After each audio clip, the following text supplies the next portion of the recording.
নমস্কাৰ টাইমছ নিউজলৈ স্বাগতম জনাইছো আৰু এই মুহূৰ্তত এটা বিশেষ খবৰ দিব লৈছো। আজি আমিনপাৰা প্ৰাথমিক বিদ্যালয়ৰ প্ৰাংগণত অনুষ্ঠিত হয় কংগ্ৰেছ এআইডিএফৰ দলৰ মিত্ৰজোঁটৰ প্ৰাৰ্থী মিঠাৰাম বসুমতাৰীৰ বিশাল নিৰ্বাচনী সভা। সমাগত বিটিচি নিৰ্বাচন তুংগত সকলো দলে কঁকালত টঙালি বান্ধি নামি পৰা পৰিলক্ষিত হৈছে। পিছপৰি ৰোৱা নাই এআইইউডিএফ।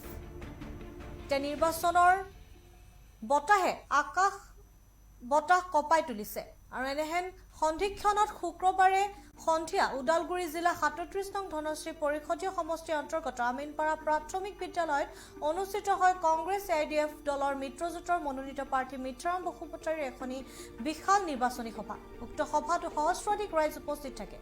সভাত মুখ্য অতিথি হিচাপে উপস্থিত থাকে যুৱ মৰ্চাৰ সভাপতি জেহেৰুল ইছলাম, এআইইউডিএফৰ সাধাৰণ সম্পাদক মজিবুৰ ৰহমান, মীৰা দৈমাৰী, কংগ্ৰেছৰ মুখপাত্ৰ দুৰ্গা দাসৰ লগতে বহুতো অন্যান্য বিষয়ববীয়াসকল উপস্থিত থাকে। কংগ্ৰেছ এআইডিএফ দলে কমে 10-12খন আসন পাব বুলি মন্তব্য প্ৰকাশ কৰে।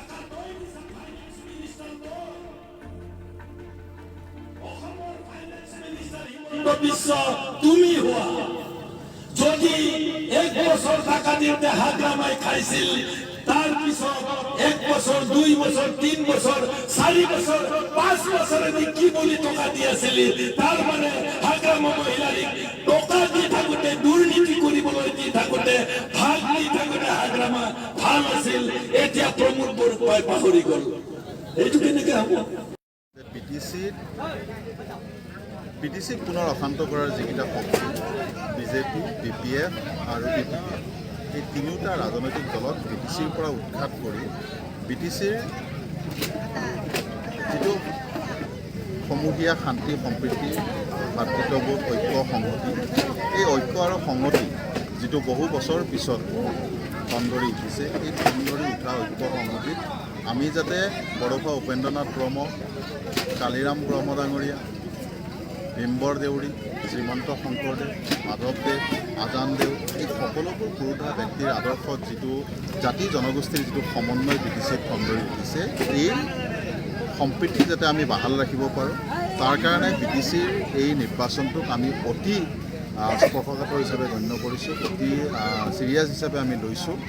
বিটিচিৰ পৰা ভ্ৰষ্টাচাৰ, দুৰ্নীতি, অপশাসন এই সকলোবোৰ মষিমূৰ কৰিবৰ কাৰণে এই আগন্তুক যিটো নিৰ্বাচনত কংগ্ৰেছ এআইইউডিএফে যৌথভাৱে বিটিচিত আমি প্ৰাৰ্থিত্ব প্ৰত্যাহাৰ কৰিছোঁ আৰু আমি আশাবাদী যে বিটিচিত আমি অতি কমেও 10ৰ পৰা 12খন আসন আমি জয়লাভ কৰিম আৰু আগন্তুক যিখন বিটিচিৰ চৰকাৰ, এই চৰকাৰখন ষ্টেবল ৰখাৰ কাৰণে আমাৰ সক্ৰিয় অংশগ্ৰহণ আছে।